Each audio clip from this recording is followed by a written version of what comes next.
not the live, it's just the YouTube. Okay. And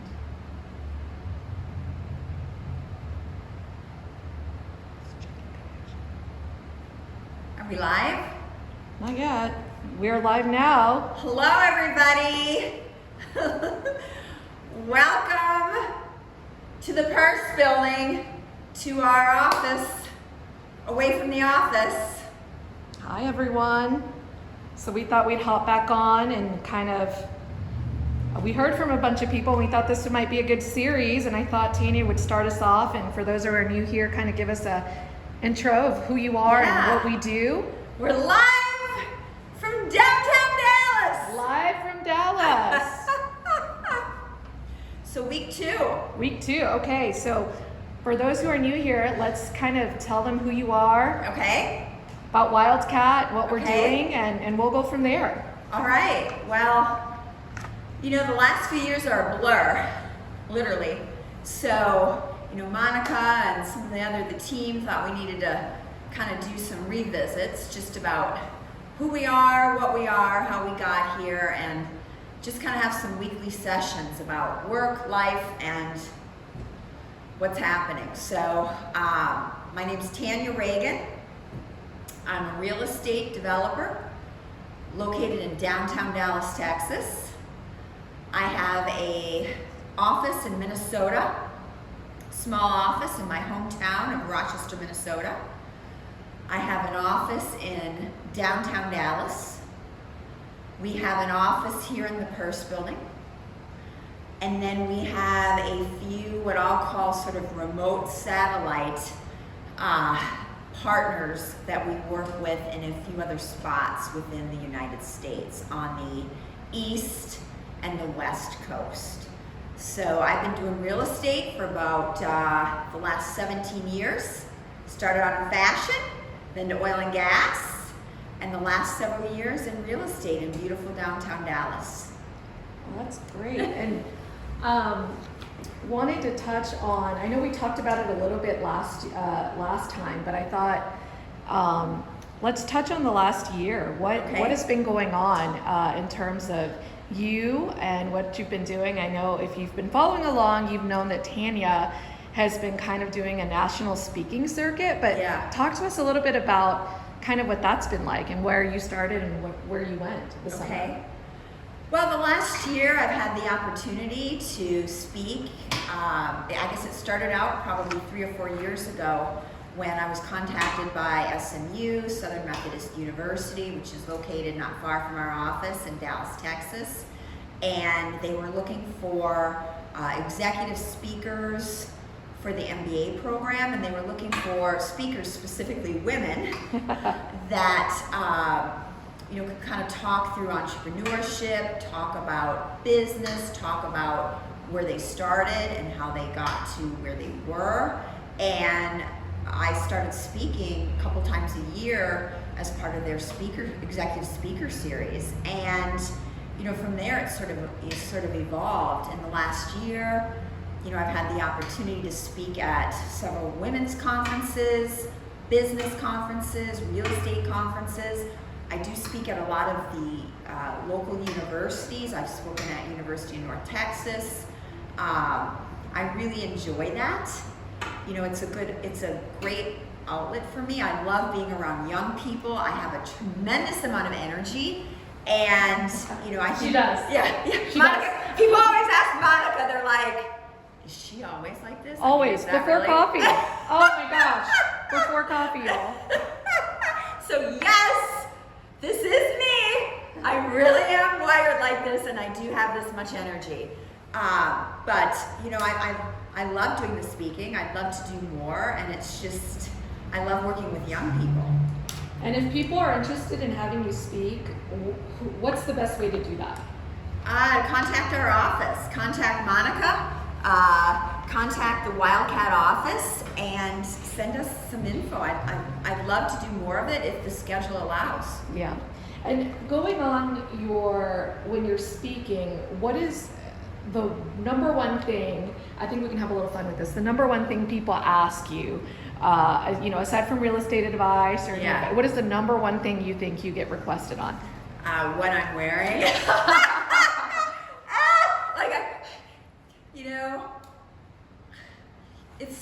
It's cringe, and it's this weird place where, it's taken me a while to get to where I'm at, and, certainly I work with a lot of men, and I've always felt like I needed to be on my A game, right? I need to bring it.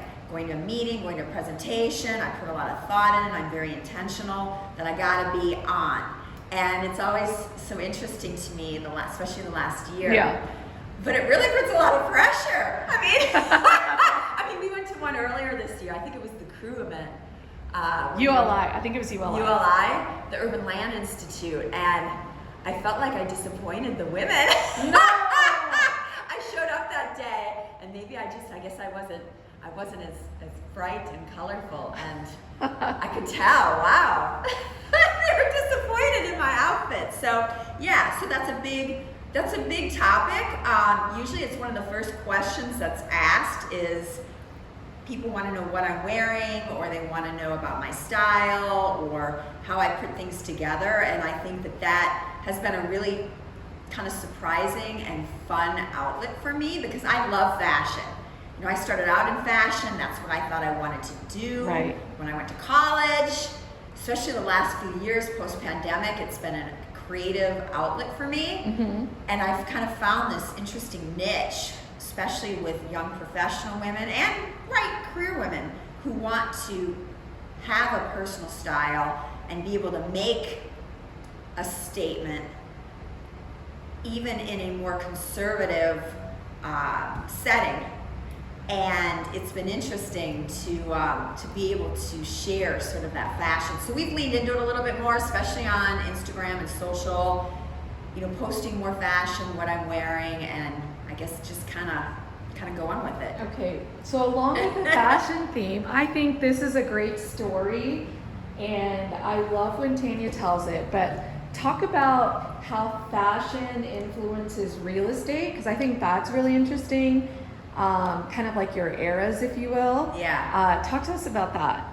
So, you know how Taylor Swift had the Eras tour? Yes. I feel like I've been doing the real estate Eras tour for the last 20 years. Yeah. But how does that incorporate, tell them that story, because I thought it was so interesting, and I've known you for so long, and I've kind of seen the transition. Yeah. But kind of talk about that and give an example of maybe your projects and Sure. how you dress and kind of where you are today. So something that's really important to me is I love to be inspired, and I'm a very creative and visual person.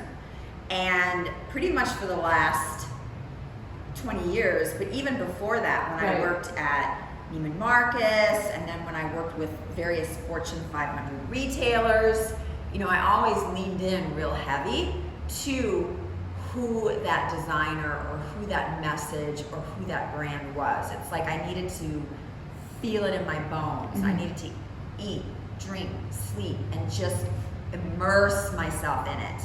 And, whether that was Timberland, whether that was Nike, whether that was Liz Claiborne, whether it was home decor, I really leaned into it. And that came with me on the real estate side from, when I started out with the oil and gas. Mm-hmm. I certainly had a big Western theme. Yeah, coming back. Yeah, it's coming back. It's coming back, baby. With the jeans, out in the oil fields, out, a little more on the dirty side, wanted to be more country. I wore a lot of boots. I still wore a sport jacket, but, very Western themed. About 10 years ago, downtown Dallas, that was my urban era, where I think I had reached a point in my career. I had been probably 8-9 years into real estate, being involved downtown, and I kind of had this edgy feel. So we're downtown Dallas, so there's kind of a lot of Distractions. There's activity around us. So, I kind of went through my urban theme where I pretty much only wore black, right? That's when I met her. Her black era. Yeah, I had black jeans, black blazers. I liked things kind of a little ripped, a little edgy. I had my glasses. I was really strong into the construction. I would say more recently, coming out of the pandemic, it was my color era. Absolutely. Really bold pops of color. And then more recently, I've been taking kind of in between, going a little bit back to the masculine with the ties, the loafers, a little bit more buttoned up. Yeah. Would you agree? Oh, I would agree. Yeah. But it's been exciting to kind of see that and then learning more how that translates into business. Yeah. Because I think I'm like, okay, what is she going to do next? So it kind of keeps everybody on our toes, especially for me, because I kind of see the subliminal messaging. I can always tell. I'm She like, can tell. She's like, what is it that you're not telling me? what's going on? Because I know you're working on something and there's something changing. I can tell by the way you look. Because it's like my muse. Yes. Like whether it's the purse building where we're in, Yeah. that I was feeling a very strong female, being the first woman to own this building, Yeah. being, one of the only or few downtown. Jane Jacobs behind me, the famous urban activist. This certainly took on a big identity for me. But it's not the only identity. Because a lot of people sometimes think that this is your only, but Right. in reality, you've got so many other things cooking. So that's why I'm like, what's going on? Yes, and I can change it on a dime. Whether it's Minnesota, whether it's the Starbucks, whether it's this postcard, people tell me, Tanya, you're so passionate. Yep, I was going to touch You that. have so much passion. And I don't really like the word passion. I think it's a little dismissive, to be honest. I'm really good at what I do. Really good. And whether it's Amen. this postcard, whether it's this vase, whether it's this phone case, if I'm working on it, I think it's the greatest, best, most interesting, fabulous thing ever, and I'm all in. So it's not passion, it's being really good at your job and believing in what you're doing. Here, here. And what kind of sets you apart, do you think, from other people in the real estate arena in Dallas? What makes you different, and how do you stand out amongst the giants here in the city? Well, I would say number one, I consider myself the ultimate underdog. Yeah, we talked about that. Yeah, I mean, I felt that way my whole life. And I think, I graduated, I know I've talked about this before, with 6 people. Who would have thought that little old me would be sitting here in this building that I own, that I constructed, busiest street in downtown Dallas, 2 blocks from every major interstate in the heart of downtown Dallas. Who would have freaking thought? So I think that underdog mentality, it's exhausting. Got to be careful you don't get burnt out. I have highs and lows, but that feeling of having nothing to lose and everything to gain really, really drives me. So that underdog mentality, I think that sets me apart. I've always been extremely confident, even as a teen, as a kid, very independent. I've never really felt the need to conform. I will say, starting out in my career, especially in corporate America, I did conform. You had to. I still kind of had my little quirks and my little personal style to an extent, but I looked to my peers and how they acted, what they wore. They trained me. I think that's important to look at the people that you work with, the leaders, your mentors, the executives, and sort of model some of that behavior. But there's something empowering about owning your own business. It's frightening, it's scary, right? Because I don't have necessarily a steady paycheck. I need to pay the bills. I got to perform, and I got a lot of people I'm responsible for, Yeah. a lot of things I'm responsible for. Shit ain't cheap, but at the end of the day, it's very, very also empowering to recognize that I control my own destiny. So it doesn't really answer your question.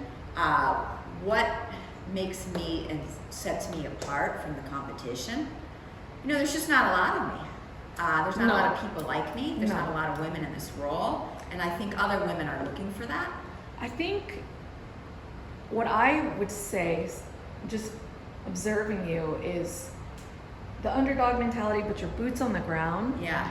And when we are taking on new projects, we're obsessive, boots on the ground. But I really like, you had mentioned this one time, that if you're researching, that you put your shoes on, your ball cap, kind of tell people about that.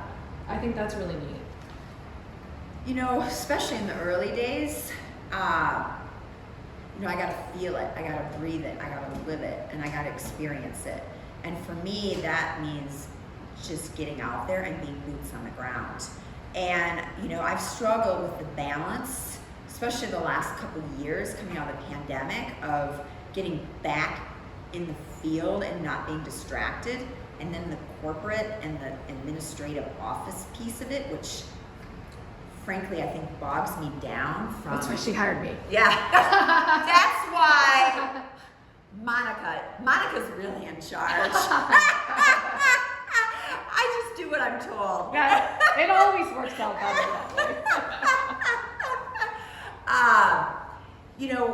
One thing I used to do, and I'm trying to do more of that, is I throw on a baseball cap and my running shoes. I'm a runner. I love to feel the energy in the market, and to better understand it, I have to be in it. So, I would just throw on my running shoes and I'd run a neighborhood or run an area of the city, or, on a Sunday morning, get in my car and, drive up and down streets just to look at what's happening.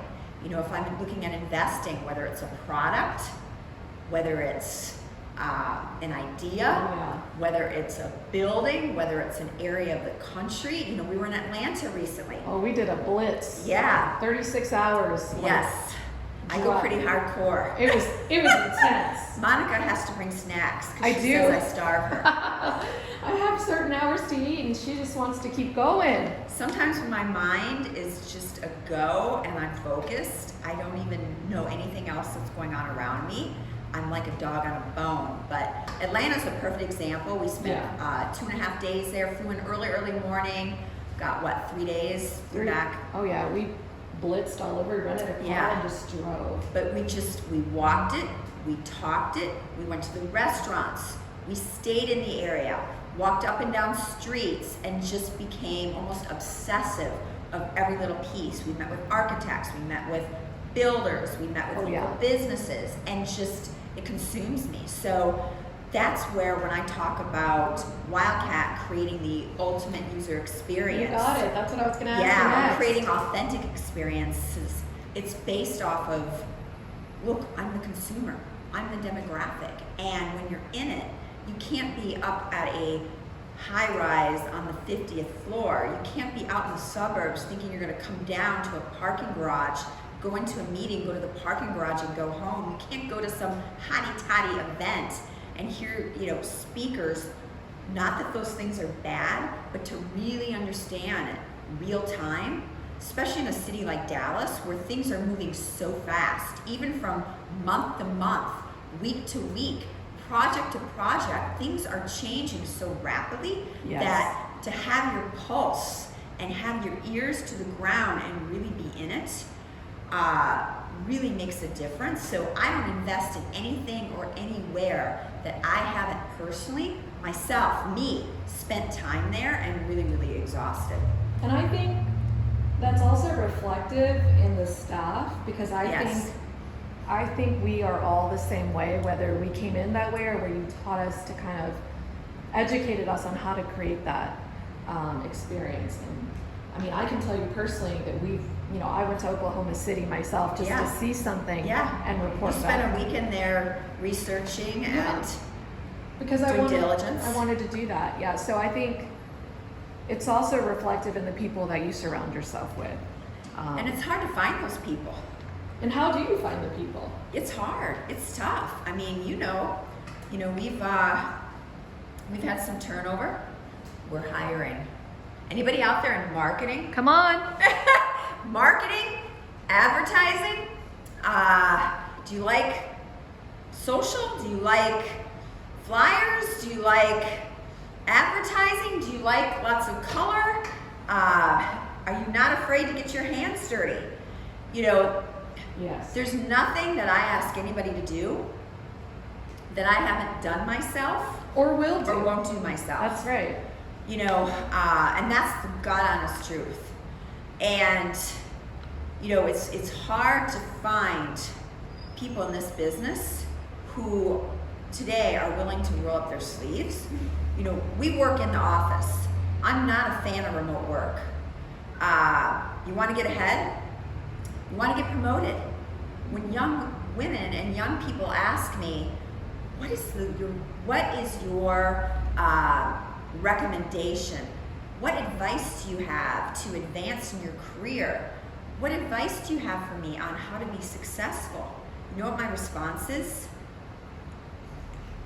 Show up to the office. Get back to the office. You know who's easy to fire and let go? People who aren't there. Do you know who gets promoted? Who gets a raise?